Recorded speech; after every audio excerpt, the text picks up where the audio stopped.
that's technique drills, which you should do every day when you're warming up.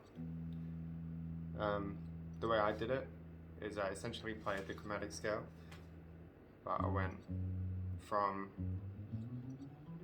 like in groups of four notes per string. And then what I would do is I would move up a fret and down a string. So it would sound like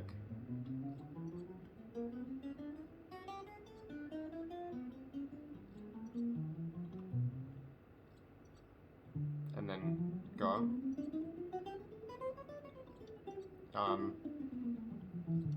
And just repeat that.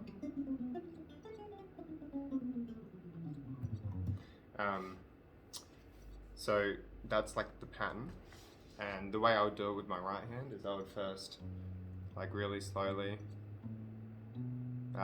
just do only upstrokes with my index. I'm not going to do this whole thing, but there's a point I want to make. When we start coming down, on that last note, and we're going to be swapping strings from the E to the B, we want to do like one fell swoop. And then again. So we don't want to make it two separate actions, really. And that way we can, we train like a sort of economy picking at the same time as just your right hand, left hand independence. You can do that with your index and then your ring finger, your middle finger. And same thing when you get up here.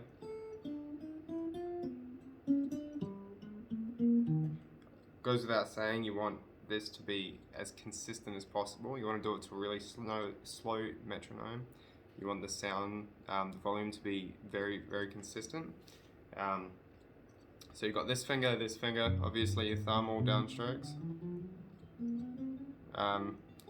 But different with this, I wasn't doing it just then. When you get to here and you're going down, you want it to be one.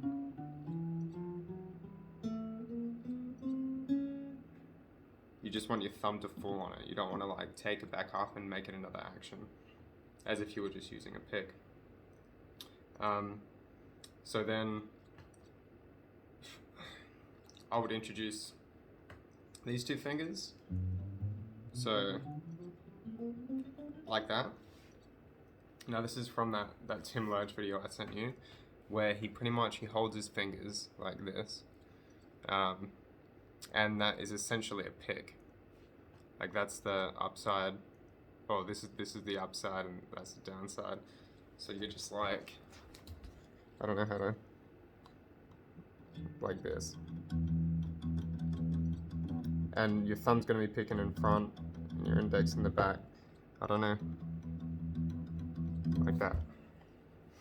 So once you get that like together, it's a really effective way of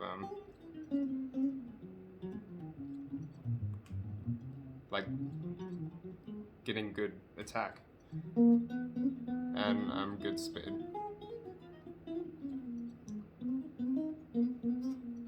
And you can also like obviously like expand it whenever you want if you want to start like string skipping, right? It's cool. Awesome thing about fingerstyle is you can do like the single note stuff, and then quickly jump into like interval stuff, and you get that crisp sound of hitting the strings you want with both fingers. Okay, so what have we got? First finger only, second finger only, thumb only, thumb and finger together, and then I would do alternate, so thumb, index, thumb, middle finger, thumb, index, thumb, middle finger. So that's the alternating. Now this is where it gets tricky. When you get up here, you're going to come up with your middle finger, and you're naturally going to want to then pluck down with your thumb on the next string, which makes total economical sense. But if you're thinking about exposing yourself to different finger positions, the way I thought about it is that we focus on that economy picking thing we did. So instead of going down with our thumb, we just go up with our middle finger again, and then it restarts the cycle, but from a different starting point. Then at that point you'll finish with your thumb, and you can just go back to the finger that you didn't use, the next finger in the cycle. So that's, if you keep that in mind with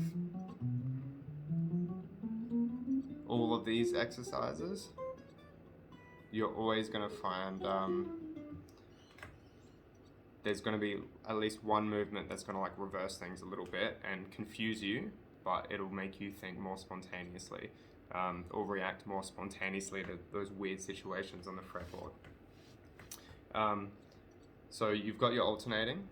Then I would do like the classical technique, which would usually be 4 fingers.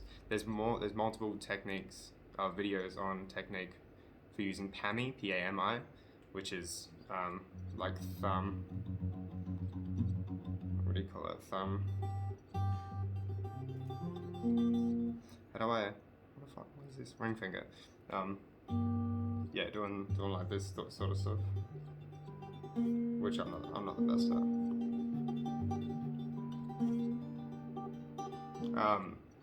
But I just do a 2-finger or 3-finger version, which is the same thing, just without the ring finger. So thumb, middle, index. Now you might want to just practice on one string for a bit, but when you, this is interesting because note groupings of 4, but only 3 is in the cycle. You naturally get kind of like the cycle starts and begins at different points in the 4-note grouping, which is really good. Unless you do that economy picking thing with the thumb, because then you end on the thumb and then start with the thumb again. But that's not the case when you start coming down. It gets weird. So keep that in mind. Now, to augment that, I started doing just my top 2 fingers, like what a bassist would do, like an E bassist. And this would also be really hard with the economy picking thing, because you're always going to land on an upstroke when you're coming down. So it forces you to utilize that technique. Okay. So in summary, slow tempo, thumb first, or thumb alone, index alone, middle alone. Thumb and index together. Thumb, index, and ring finger alternating. So thumb, index, thumb, ring, thumb, so on. And then rotating in like the classical technique. So thumb, thumb, middle, index, thumb, middle, index, so on. And when you want to, just using these 2 should be fun. And if you want to go further than that, and you want to get this finger in here, I just did this for completeness. Look up a video on PAMI, like tremolo picking, because it's really good, just for like your hands. And I used to just do like harmonized scales and do like my diatonic chords in drop 3s, I think.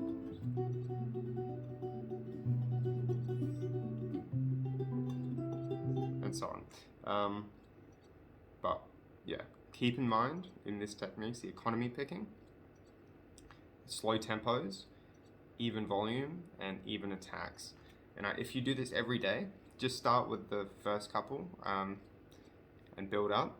You'll be ultra comfortable by the end of it, I promise. Anyway, sorry for the long video. I hope this helps.